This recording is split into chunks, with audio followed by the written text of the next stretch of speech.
Purihin ang Panginoon. Happy New Year. Maligayang bagong taon po. At nawa itong taon na ito ay lalo nating makilala ang Diyos.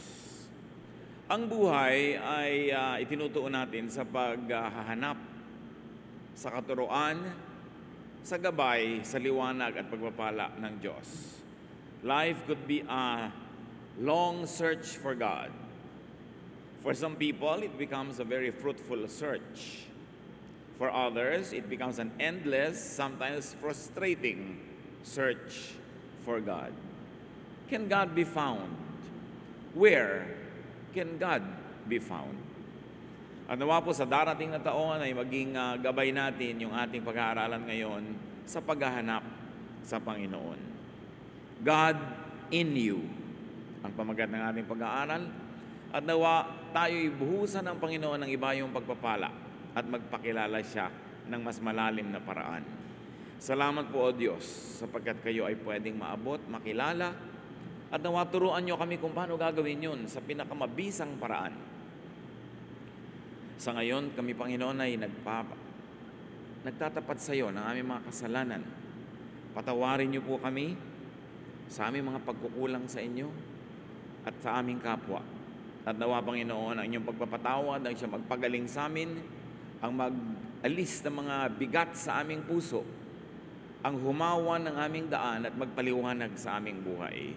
Teach us, heal us, empower us. We ask you to be our speaker, O God. Nobody else, just you. May your voice be our power, our strength, our light, and use your servant only as your instrument. Dear Lord, we pray that you will heal our spirit, heal our soul, heal our bodies, and lift up yourself as we worship you and as we continue to seek for you.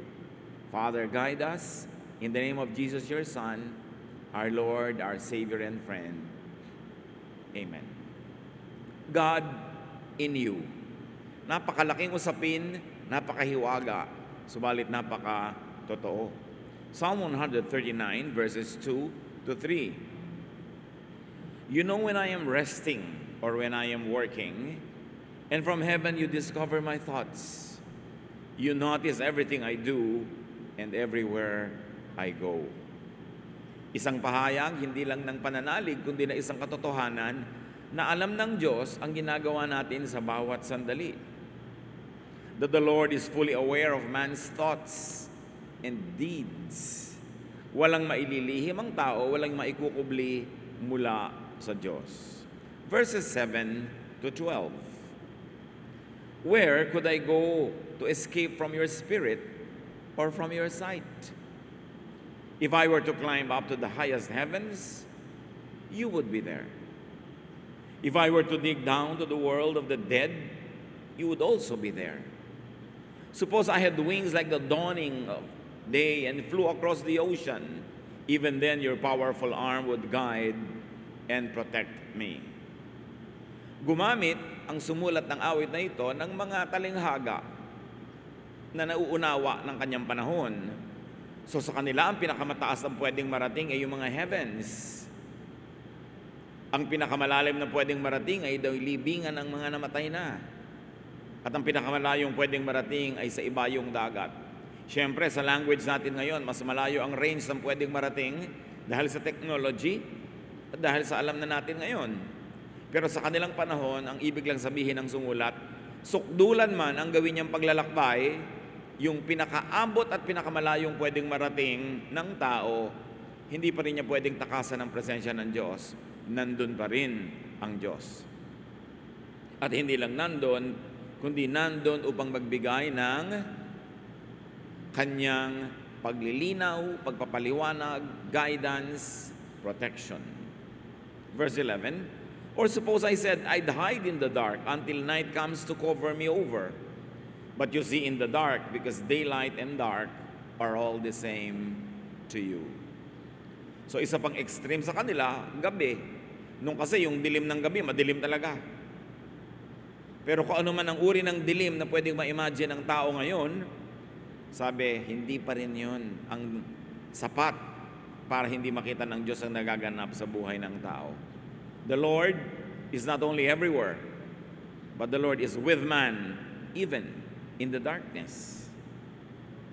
Marami kasi noon nagsasabi at naniniwala na ang Diyos ay wala sa dilim. Nasa liwanag lang siya dahil siya ay liwanag. Pero sabi nitong sumulat, kahit pa nga sa dilim, nandun ka pa rin. Psalm 139:18, and when I awake, I will find you nearby. Magising ako, makatulog, nandun ka sa aking tabi. The Lord is nearby, even in the light of day. God is always with man. God knows man. At bilang tugon, bilang ganti, ano naman dapat gawin ng tao? Because God knows man, man should know God. Beginning from within himself. Kung ginamit dito sa awit na ito, sa tula, na sa talikhagan ng sabi, yung pinakamalalayong pwedeng marating ng tao at nandun pa rin ang Diyos, kung ganon ang pinakamalapit at pinakamadali at pinakadapat na pagsimula ng paghahanap sa Diyos, hindi sa malayo, kundi sa malapit. Doon sa kayang-kaya ng tao, sa kanyang kalooban. Why? Because God is within him. Why should man begin within himself in search of God? And here when I say man or himself, I mean tao sa Tagalog. Man or woman, sangkatauhan. Bakit kailangan sa ating kalooban, sa kaloob-looban natin tayo magsimula sa paghahanap sa Diyos? Because even the Bible says that we are the temple of the Holy Spirit. Tayo mismo ang templo ng Espiritu ng Diyos. Saan mo ba siya hinahanap? Di ba sa kanyang templo? Pero sabi, ang Diyos ay hindi nabubuhay sa templong gawa sa bato, sa bakal, gawa ng tao, kundi ang puso ng mananampalataya, yung kalooban ng taong nilikha niya, ang siya niyang tahanan. Man should and could see the kingdom of God, according to the Bible, by being born again. John 3:3, Jesus replied to Nicodemus, very truly I tell you, no one can see the kingdom of God unless they are born again.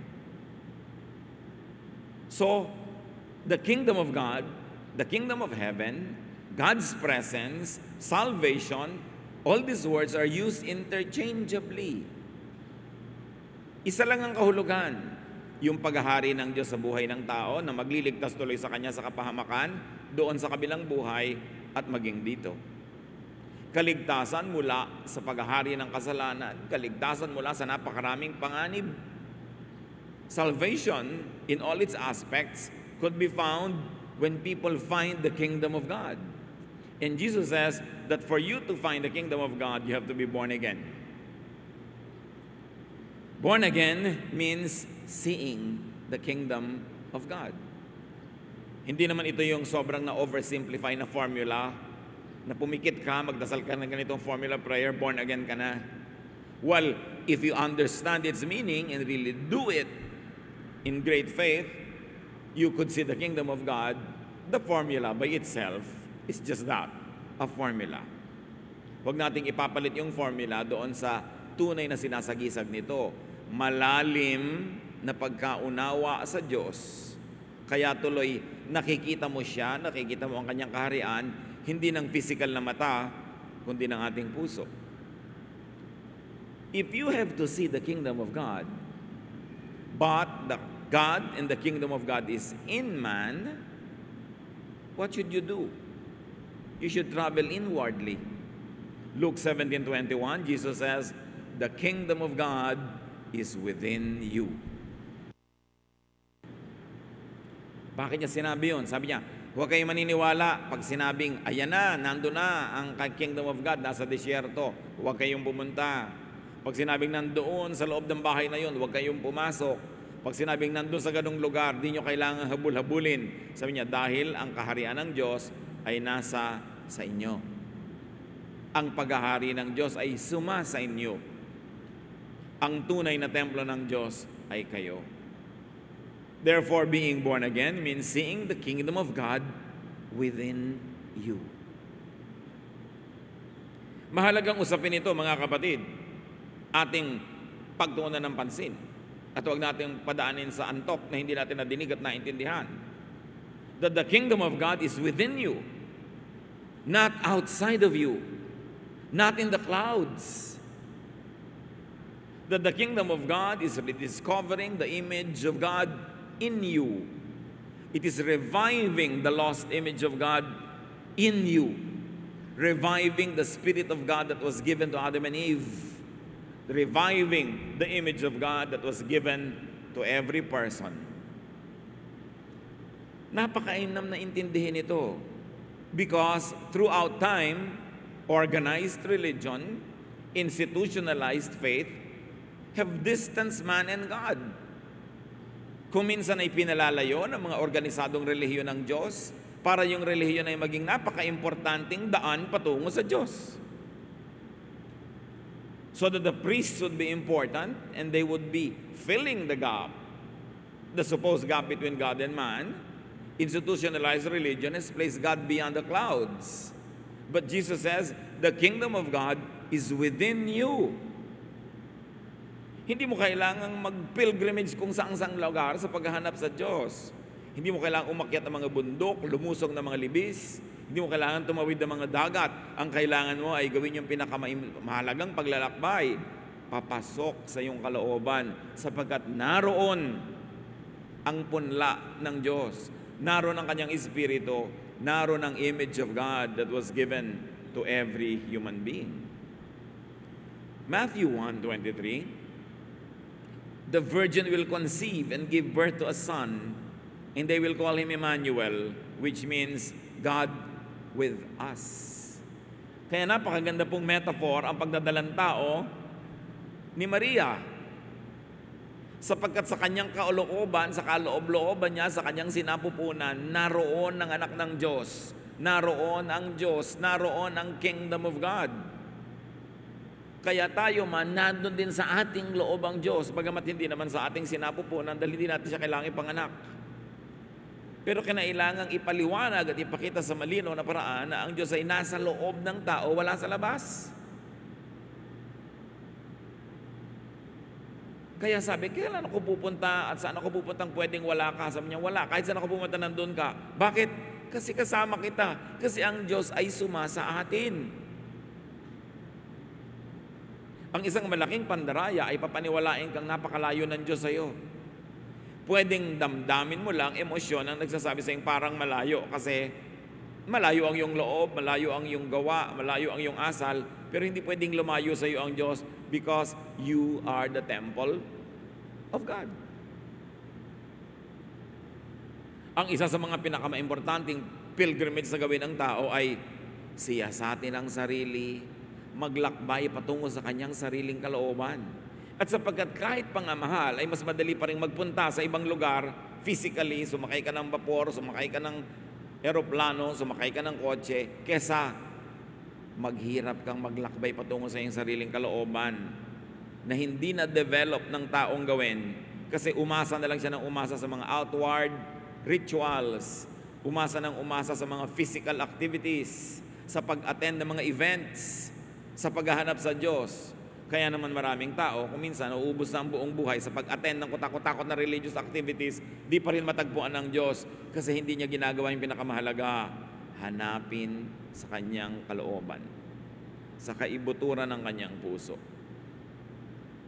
God returns to be in you, to be with you. That the most important journey is going back to yourself, to your inner self. To be born again is to return to the Spirit of God in you. Kaya mahalaga na ang tao naggugugol ng panalangin na personal devotion, pag-iisip, pagmumuni-muni, pagbubulay-bulay. Dahil kapag ikay tahimik na narinig mo ang sarili mong utak na nag-iisip, kapag ikay nalayo sa ingay ng napakaraming taong nag-aagawan sa iyong atensyon at pagsunod, naririnig mo yung tinig na galing sa iyong kalooban. Kaya mahalaga yung pag-iisip, pagbibigay ng panahon na hindi ka laging busy. At ngayon, napakahirap gawin yan with technology. Ang tao minuminuto tumitingin sa cellphone kahit hindi tumutunog. Pagka napaupo kahit saan, tingin agad, send agad ng message, games agad. Walang panahon sa sarili. Walang panahon na makipag-usap doon sa Espiritu ng Diyos na nasa sarili. Kasi kung kani-kanino nakikipag-usap na malayo. Kaya nga kuminsan kahit sa restaurant, kahit sa ang mesa, may 4 na taong nakaupo doon pero lahat nagte-text sa iba't ibang tao, hindi sila nag-uusap. Papalayo ng papalayo ang kausap, hindi nakausap tong malapit. Kaya may mga matitinong magulang, maraming ina, pag umuwi ang tatay galing sa abroad, nagtatrabaho, magbabakasyon, bawal mag-text ang mga anak. Habang nandito ang ama nyo, walang magte-text. Walang maglalaro sa computer. Walang magpe-Facebook. Asikasuhin yung makipagkwentuhan sa tatay nyo o sa nanay nyo. Kasi nga ang layo ng kausap, yung malapit, hindi makausap.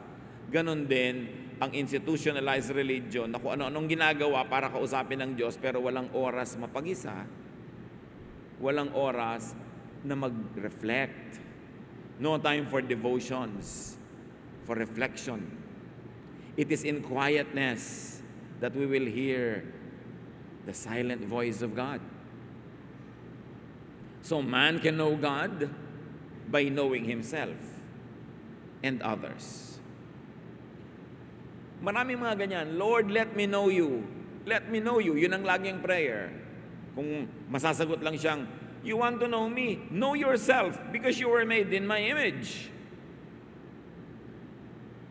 Paano po yung kapitbahay ko? Ibang-iba yung pagkatao nun. That kapitbahay of yours is also made in my image. Kilalanin mo rin siya. Di ang dami-dami niyo pong images. Of course, kasi ginawa ko kayong lahat.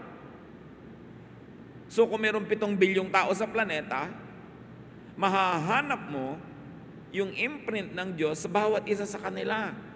At kung naging 9 billion pa yan, 10 billion, hindi mo pa rin kayang ubusin ang facets of God because God is endless, eternal. Kaya kailangan kilalanin ang sarili. Genesis 1:27, so God created humans to be like Himself. He made men and women. Nakita nyo, ipinaliwanag pa, He made men and women, and at the same time, both the man and the woman are in the image of God. So, kaya babae ka, kaya lalaki ka, image ka ng God. Ano man ang iyong gender, ano man ang iyong age, ano man ang iyong race, image ka pa rin ng God. So, lahat tayo, pag pinagsama-sama, dumarami ang pagkaunawa natin sa Diyos. Kaya may taong ang galing-galing niyang gumuhit, galing sa Diyos yun. Meron ang galing-galing sa math, meron ang gift niya, kumanta, merong tumugtog, meron ang gift niya, tumulong. Lahat yan ay galing sa Diyos. That's why to see God in others is one of the greatest discoveries. There is one God, but different creations. Many creations with differences. But everyone is created by God. Walang kinreate si Satan. Satan only comes to steal, kill, and destroy. Everyone is created by God. Psalm 24:1, the earth is the Lord's and everything in it, the world and all who live in it. So kahit yung taong hindi mo masyadong gusto, nilikha din yun ng Diyos. Yung mga talent na hindi mo alam at hindi mo hilig, gusto rin yun ng Diyos. Ibinigay lang niya sa ibang tao. Kaya ang paghahanap sa Diyos ay hindi sa mga ibabaw ng mga banal na bundok. Hindi sa mga yungib-yungib. Hindi sa mga doktri-doktrina. Hindi sa mga activities ng simbahan lamang. Kundi sa pagtitig sa kapwa-tao, sa pagtitig sa sariling kalooban, at makikita mo ang magagandang mga katangian ng Diyos na nandun, nakikilala mo ang Diyos. Men were created to be like God despite gender differences like Adam and Eve. Despite all other differences. Despite even theological differences. Do you think different theologies will make God different? Yun lang pananaw sa Kanya, pero siya, hindi siya naiiba.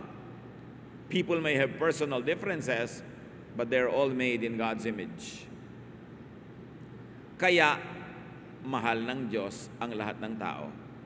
Kasi nakikita niya yung image niya sa bawat isa ron. Although may mga distortions dahil sa kasalanan, merong mga dumi dahil sa mga pagkakamali, pero yung basic character, yung basic gifting, yung basic spirit, galing sa Diyos.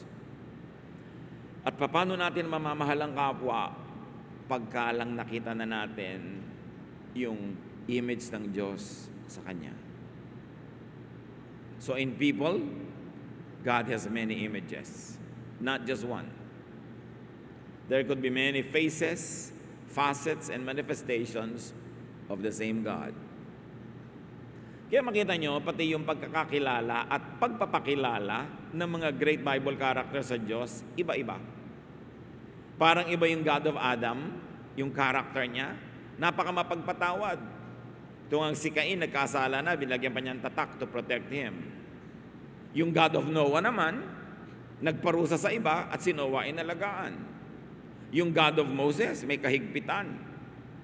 Pagka hindi ka sumunod sa mga instruction, bigla ka na lang namamatay.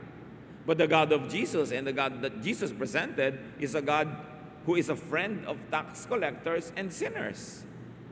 A God who forgives. A God who allows the underclass, those who are downtrodden, to be in the inner circle of Jesus. Hindi magkakaibang Diyos yun, kundi magkakaibang pagkakakilala ng mga Bible characters sa the same God. Therefore, magkakaibang pagpapakilala. Kaya makikita natin, halimbawa, pagka si Paul ang sinunod mo, ang kanyang mga pagkakakilala at pagpapakilala sa Diyos, mas mahigpit siya kaysa kay Peter. Yung iba namang mga disciple, mas mahigpit pa kay Jesus. Pag kami ayaw makinig, gusto nilang paulanan ng apoy. Kasi iba-iba ang pananaw nila sa iisang Diyos. Pero iisa ang Diyos. Even in the giving of gifts, 1 Corinthians 12:11, all these are the work of one and the same Spirit. And He distributes them to each one just as He determines. So walang competition. Pagka sa palagay mo, yung mga taga-Sunday school ay kakompetensya ng taga-choir, hindi mo pa nakikita na sila man ay gift ng Diyos ang kanilang ministry at nasa kanila rin ang imahe ng Diyos. Pag sa tingin mo sa ibang preacher, ay kalaban mo siya, hindi mo pa nakikita God in that person. Kaya nga maraming religious quarrels and wars Kasi nga kulang tayo sa inward journey at kulang tayo sa paghahanap sa Diyos dun sa tao. Hinahanap lang natin kuminsan sa statement of faith, sa doktrina, sa costume, sa suot, pero hindi doon sa kaloob-looban niya. God is with you. Instead of always reaching out to the stars and to the heavens, instead of reaching out far away from yourself, you should journey into yourself. Paano po yun ginagawa? Hindi itinuro in a manual-like manner sa Bible. Kanya-kanyang sikap, kanya-kanyang paghahanap ng daan na yun na sinasabi ni Jesus. Sabi niya, maluwag yung daan patungo doon sa kapahamakan, masikip yung patungo doon sa buhay na walang hanggan. Kailangang hanapin mo yon.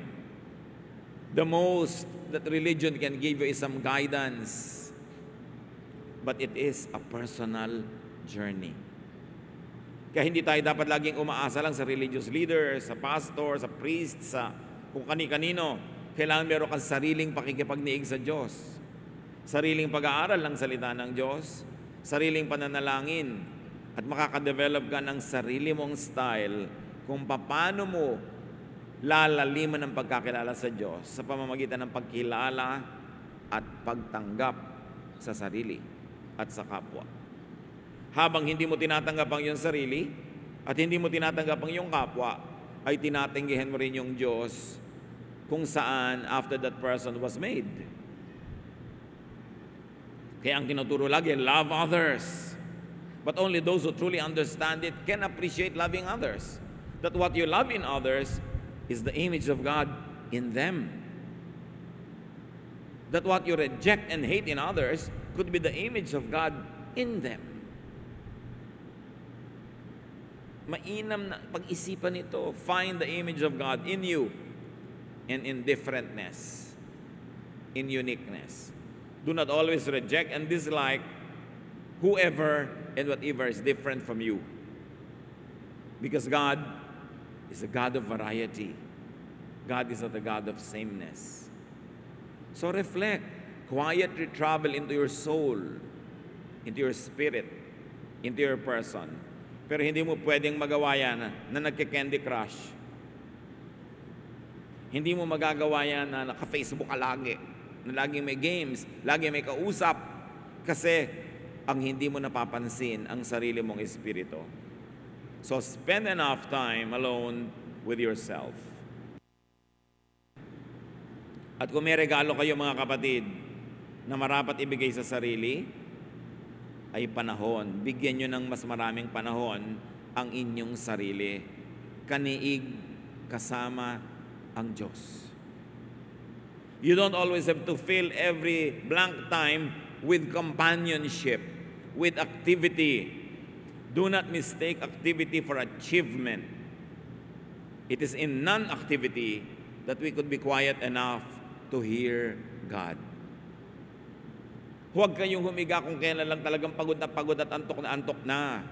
Maglagay kayo ng oras para sa pananalangin, sa pag-iisip, at kung minsan, sa hindi pag-iisip.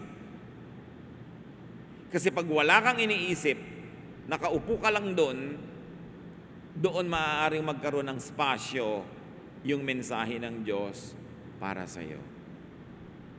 Huwag sobrang paguri ng sarili at puyatin na paggising mo, antok na antok ka pa, pero may trabaho ka o may gagawin, kailangan ka ng lumipad agad, wala ka ng panahong manalangin.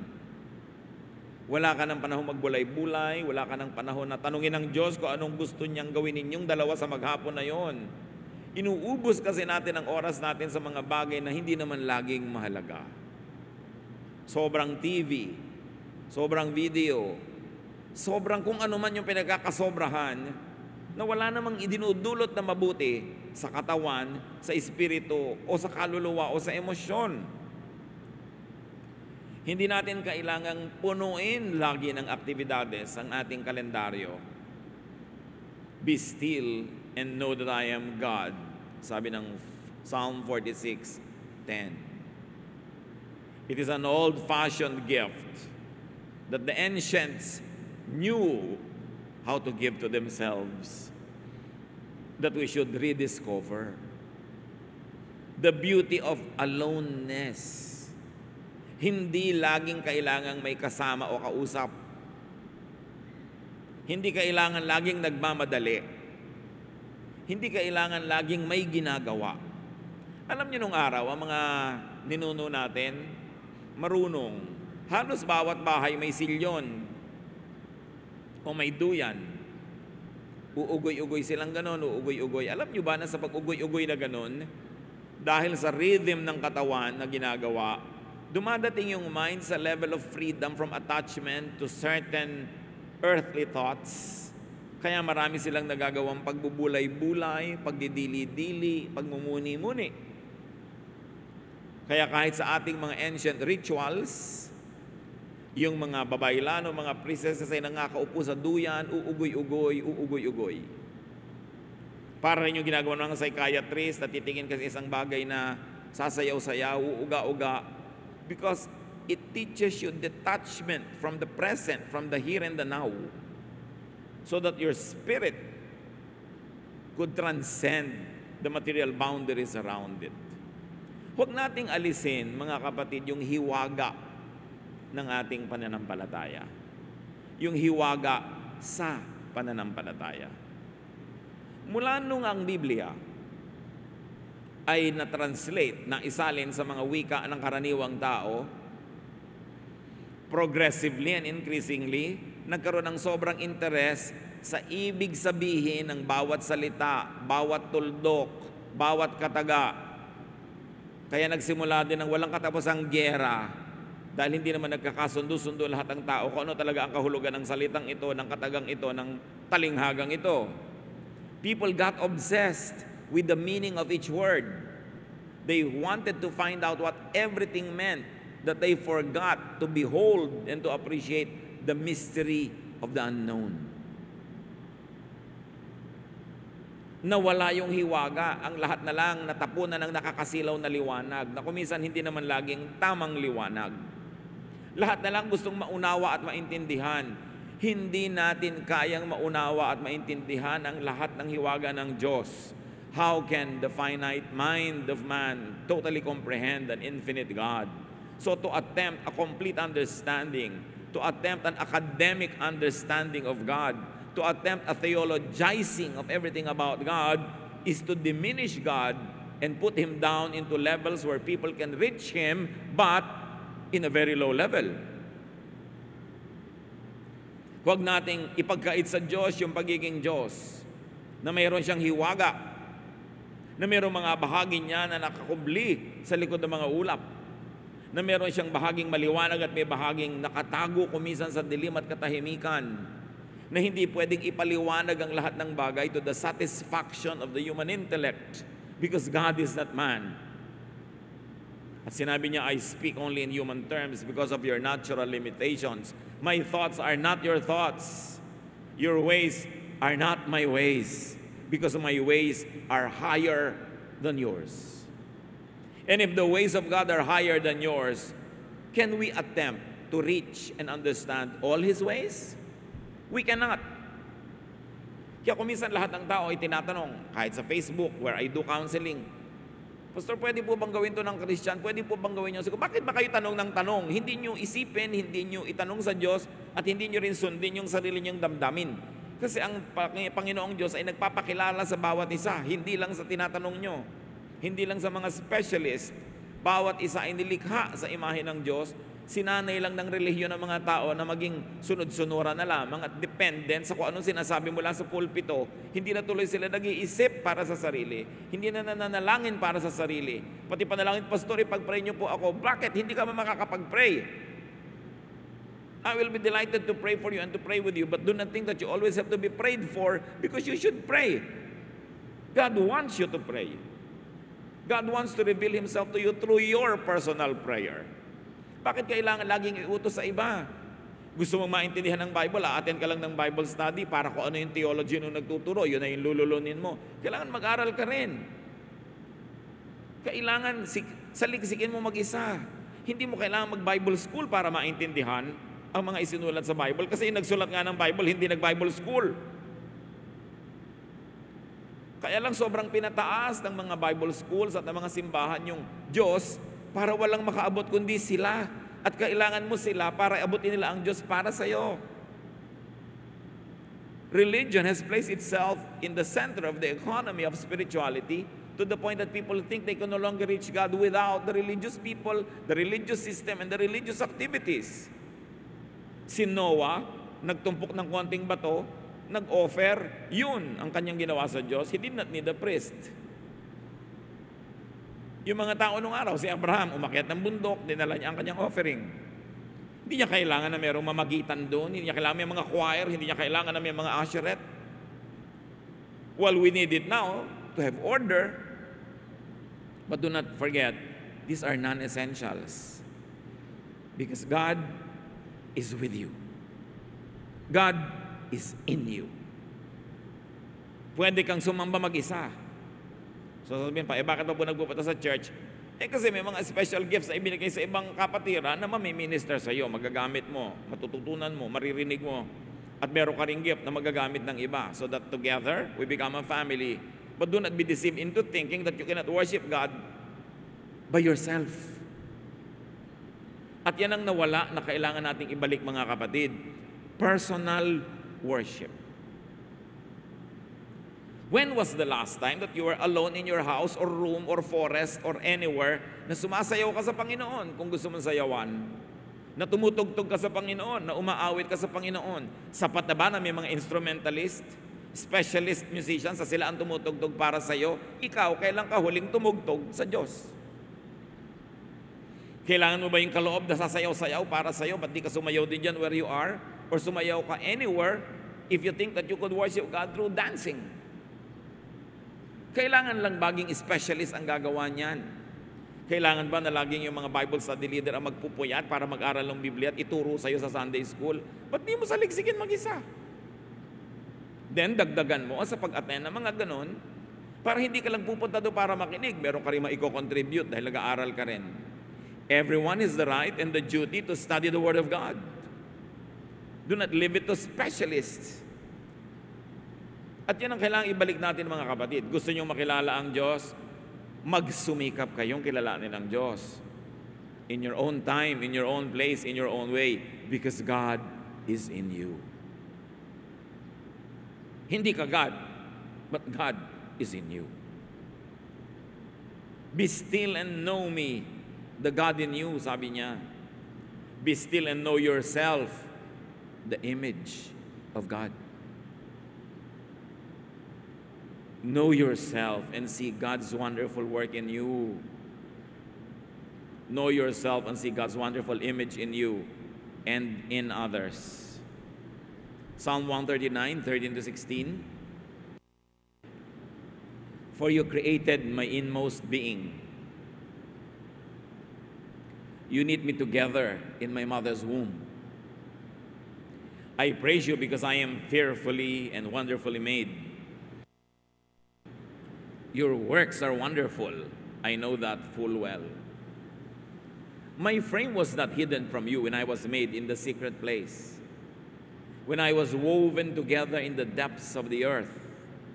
Your eyes saw my unformed body. All the days ordained for me were written in your book before one of them came to be.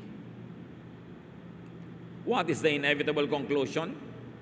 God created each one of us. God caused us to be created the way we were created. If you like to be scientific, even your genetic composition was made by God. Sa dinami-rami ng iyong lola at lolo, on your father and mother's side, sa iba't ibang mga ugali, asal, talento ng kutakot-takot na mga ninuno mo sa iyong genetic pool, it is the Lord who decided na ang ilong mo manggagaling sa lola ng tatay mo, na ang kilay mo manggagaling sa ganong ninuno, na ang ganitong ugali mo, ang ganong pagtugtog mo galing kung kani-kanino, kasi ang dami mong pwedeng pagkunan. Kaya kahit magkakapatid, magkakaiba ng ugali, magkakaiba ng talento.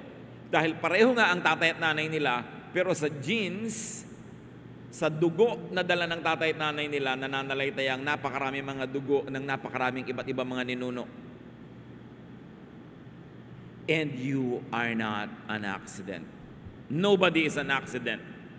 Everybody is wonderfully made. Kailan kaya natin maintindihan yon? Kailan mo maintindihan, kapatid, that you are wonderfully made, at hindi lang yan pang-uto? Kasi if you were a mistake, sino nagkamali? Di ang Diyos? At kailan natin maintindihan na hindi lang tayo ang wonderfully made, kundi pati yung kapwa natin? Pati yung kapwang hindi natin kamukha, pati yung kapwang ayaw natin, Diyos pa rin ang gumawa sa Kanya. Kailan lalawak yung pag-ibig natin beyond the self? But to embrace and love God who is in everybody. Kaya mag-ingat-ingat din tayo kuminsan, kasi pag sobrang relihiyoso ang tao, wala siyang ginawa kundi maghampas sa sarili, wala siyang ginawa kundi self-flagellation, self-bashing. Lagi na lang niya sinasabing, wala akong kwenta, wala akong kahalahalaga, ako'y marumi, ako'y makasalanan. Well, it is true, it is not the complete, and it's not the biggest truth about you. The biggest truth about you is that you are the temple of the Holy Spirit, that God's image is in you, that God is in you.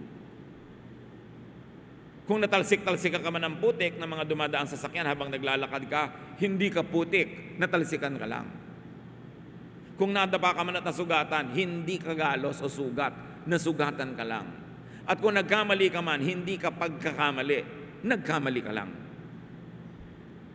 Habang hindi natin dapat na sobrang purihin ang sarili at pawalang sala ang sarili, hindi rin natin dapat sobrang i-condemn ng ating mga sarili. Kasi binabaliwala natin yung pagpapala na ibinigay sa atin ng Diyos. Yung Diyos ko, ako po'y walang karapatan, wala pa akong karapat-dapat dito. Hindi yung totoo, may karapatan ka kasi anak ka ng Diyos. Kuminsan sobra tayong dramatic sa ating pagpapababa sa sarili. Hindi mo malaman kung inuuto natin ng Diyos para lang manipulate natin siya, maibigay yung gusto natin na sobrang pagpapakumbaba tulad ng ginagawa ng mga may kailangan sa kanilang mga amo. Habang hindi tayo dapat magyabang, pero huwag nating lilimutin, we were made in God's image, so we treat ourselves with dignity also. Kahit tayo nagkakamali. Kahit tayo nasusugatan. Kahit tayo nagkakasakit, hindi tayo yung sakit, hindi tayo yung mikrobyo, nagkakasakit lang tayo. At meron tayong manggagamot. At ganun din dapat ang pananaw natin sa ating kapwa. Yung kapwa mo, hindi siya kasalanan, siya ay nagkakasala lang. Hindi siya marumi, narurumihan lang. Hindi siya salot. Kuminsan lang talaga, para siyang sinasalakay ng mga salot. Kailan natin mauunawa na ang Diyos ay nasa ating lahat? Na pag pinagkaitan mo ang iyong kapwa, pag siya ay nilinlang mo, pag pinagsamantalahan mo siya, pag kinawawa mo siya, ay ginagawa mo yun sa Diyos. Pag tinatalikuran mo ang iyong asawa at ang sumpa mong katapatan sa kanya, ay pinagtataksilan mo ang Diyos. Pag pinapabayaan mo ang mga tungkulin mo sa iyong mga anak, ay pinapabayaan mo ang Diyos na nandun sa mga anak mo na yon. Tuloy, nasisira ang kanilang pagkatao. Nagkakaroon ng negative na ugali. Nawawasak ang kanilang mga behavior. Damaged. Napagkakamalang tuloy natin silang salot. Pero sila'y biktima pala. Be careful with how you treat other people. Because God is in them also. And you cannot find this image of God uniquely given to you and to people if you would insist on imposing molds and uniformity and sameness on everyone.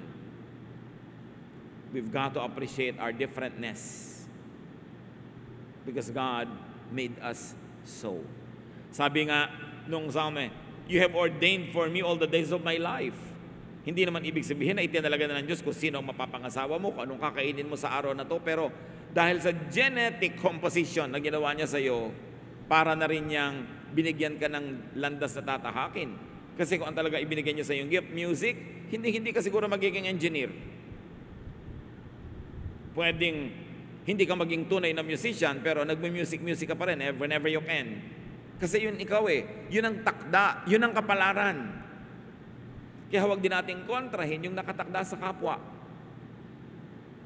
Kung saan siya nakahilig, doon bumuwal. Yun talaga ang gusto niya na propesyon. Yun ang gusto niyang buhay. Eh di yun siya. Ginilikha siyang ganun, kaya niya gusto. Tinuruan mo ba siyang magustuhan niya yon? Hindi. Likas. Nakatakda. Tingnan natin yun. Huwag nating gawing misyon na baguhin ang lahat ng tao. Ang gawin nating misyon, madiskubre kung ano ang ibinigay sa kanya ng Diyos at tulungan natin siyang yumabong, mamulaklak. Huwag din nating pigilin ang ating sarili lagi na akala natin yan ay kinatutuwa ng Diyos dahil binigyan tayo ng Diyos sa mga likas na hilig, likas na galing, likas na talento. At ang paglinang, ang pagdevelop sa mga yon is a great act of worship because you are doing God's will for you. So know God. But how can an infinite God be known by finite men? Know what was given to you. You were made in God's image. You are a revelation of God. Know what is revealed through you. Sa mga ibigay sa iyong kakayanan, God interacts in human history. Yung mga binigyan niya ng runong na umimbento ng mga cellphone, umimbento ng plancha, umimbento ng telepono, galing sa Diyos lahat yung katalinuhan na yon. So kasali siya sa ating pang-araw-araw na buhay. At pag sinikil mo yung likas na runong mo, hindi mo maiko-contribute sa sangkatauhan yung ginawa ng Diyos na naka-assign sa iyo para likhain mo. Know God in human terms. Akala ng iba, kailangan mo pang magpakadalo-dalubasa sa theology para makilala ang Diyos. Wala naman nag-theology nung araw, yung sumulat mismo ng Bible. Kilalanin mo ang Diyos in your language, in your context, in your experience. Hindi lang sa mga seminaryo nagpapakilala ang Diyos. Hindi lang sa mga pulpito nagpapakilala ang Diyos sa iyo sa araw-araw na buhay mo. Kasama mo siya. So makinig ka. Maging sensitive. Know God in your terms. Because God will not reveal to you what is beyond you. Hindi naman ipapaabot sa iyo ng Diyos yung hindi mo abot eh. So saan mo makikilala at paano mo makikilala ang Diyos? Doon sa abot mo. Hindi mo kailangang magsikap na abutin yung hindi mo abot. Kasi abot ka ng Diyos. At kung nasa ang level ka, nandun ang level niya. No need to search far. Hindi kailangan mag-pilgrimage sa mga holy places. Walang ganon. May mga places lang na pinanggarihan ng mga historical events associated with religion. Pero walang holy land. Because you are the temple of the Holy Spirit, therefore you are holy land. You were created by God in God's image. Kaya hindi natin binabastos ang sarili because we are holy land. Huwag tayo magpadala sa mga marketing ng kung ano-ano mga religious activities para magbenta ng mga biyahe, mga pilgrimage at kung ano-ano. God is in you. To accept God is to accept God's image in yourself and in others. So what is a foundational gift to yourself and others and to spirituality? To know and accept yourself and others. Kilala niyo na ba talaga ang sarili niyo, mga kapatid? O malapit na lang tayong gumraduate sa buhay na ito ay panay pa ang self-rejection, self-denial, na parang pagkakamali kayo ng Diyos. You are created wonderfully by God. See the wonder, enjoy it, and thank God for it. And contribute to our lives, to contribute to humanity, to society, by being yourself, because you are unique. Search for God. Bigyan nyo ang sarili nyo ng puwang na makilala pa ang Diyos sa loob ng sarili nyo mga ginagawa, sariling karunungan, sariling konteksto. Hindi nyo kailangan lumabas doon dahil nandun ang Diyos. Aming Ama, ipaunawa mo na sa amin ang mga matalinghagang bagay na ito. Mga bagay na hindi laging kayang ipaliwanag, pero Lord, let our faith operate. Turuan mo kami na to always want to intellectualize and to understand everything the way we read manuals. But teach us to behold you in your wonder, in your glory, in your revelation, and even in your secrets. Because secret things belong to you, O God. Teach us to just trust. Na mag-operate kami sa karunungan, mag-operate din kami sa intuition, sa pakiramdam, sa aming espiritu. Dahil kami ay body, soul, and spirit. Hindi lang body, hindi lang brain, hindi lang thought, kundi spirit din. Teach us to develop all the areas of our personhood, O God, and may we find you there, and may we find you in other people too. Pagbulay-bulayan pa natin, mga kapatid, na ilang saglit, hanapan ng application, how to find God in you and in others.